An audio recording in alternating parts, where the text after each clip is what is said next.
lakini kuna vingine vinazidi. Na wote unaoona wanakwenda jela sio wote wana hatia.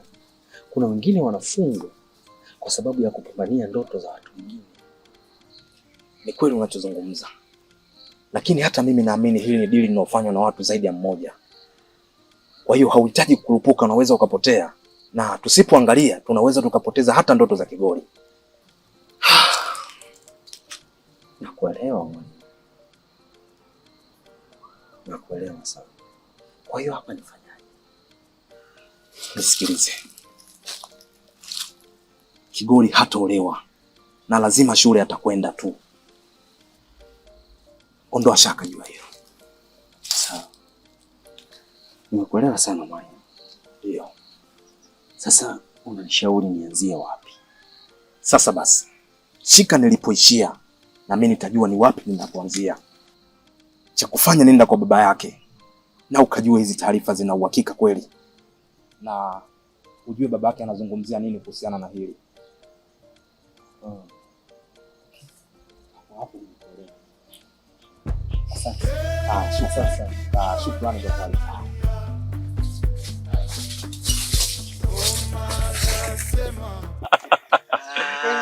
Bwana.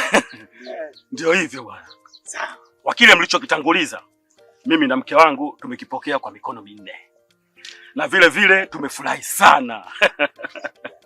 Ukizingatia hapa kijijini hapa kuna nyumba nyingi sana. Lakini bwana Kitezo umeichagua nyumba hii kuwa nyumba sahihi. Bwana Ziro. Wewe ni rafiki yangu wa muda mrefu. Toka kipindi tuko Kileka na mama Kigoli. Na mama Kigoli namjua ni mwanamke wa design gani. Hivyo sikuwa na shaka kabisa mimi kufika hapa. Nashukuru sana. Ndio. Wewe unafikiria mimi ningeweza wapi kukataa nafasi hadhimu hii aliyopata mwanangu? Mimi niseme nashukuru sana. Nasema pole pole. Kigoli angalia.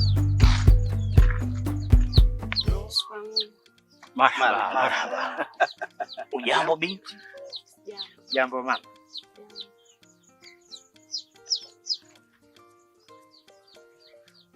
Sasa bwana Shamba, huyu ndiye babake mzazi na Kigoli. Na huyu mama ndiye mamake mdogo na Kigoli. Mamake mzazi na Kigoli alifariki muda mrefu sana. Hivyo huyu mama ndiye akamlea mpaka hapo alipofikia. Karibu sana. Asante sana mama, nashukuru. Binafsi nimefurahi kwa kunipokea mzee Ziro. Niahidi mambo mazuri kutoka kwangu.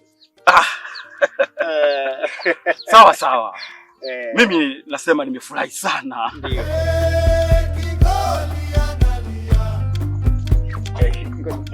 Ndoto zake zimefungwa.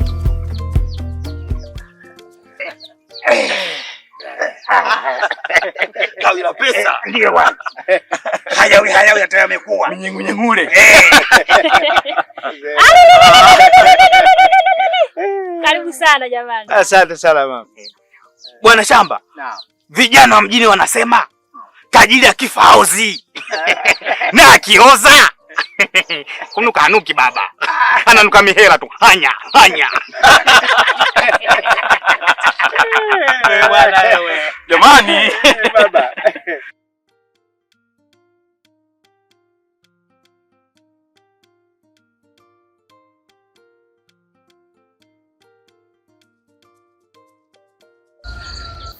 Samahani mama. Nilikuwa na mazungumzo naye kidogo.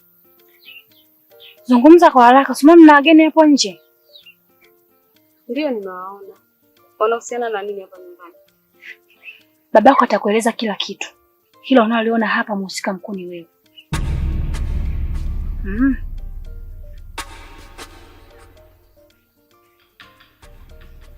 Nini mama? Ndio. Mbona sikuelewi? Kiufupi umepata mchumba. Unatakiwa uolewe. Niolewe? Ndio. Babako atakueleza kila kitu. ila ngoja nikazungumze na wageni.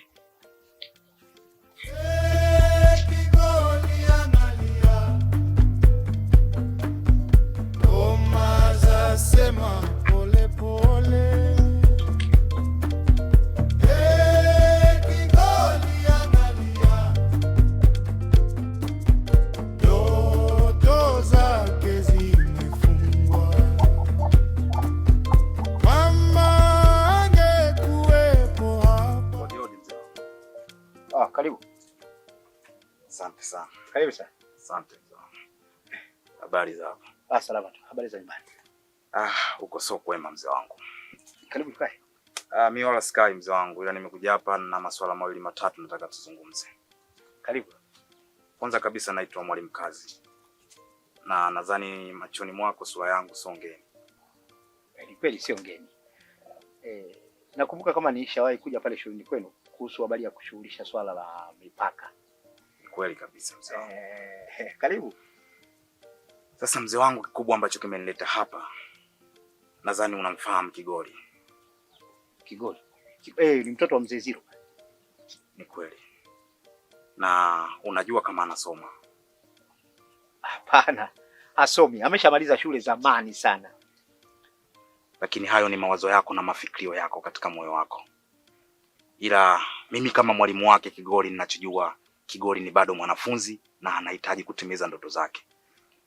Sasa siku zote wanasema kwamba uzee ni busara.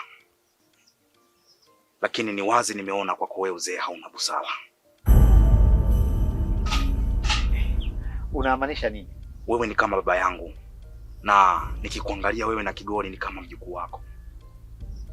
Sasa nilikuwa naomba uachane kabisa na mawazo ya kumuoa Kigoli. Yaani sasa umeamua kuja kunishisha nyumbani kwangu. Yaani sasa kwa hiyo wewe mwalimu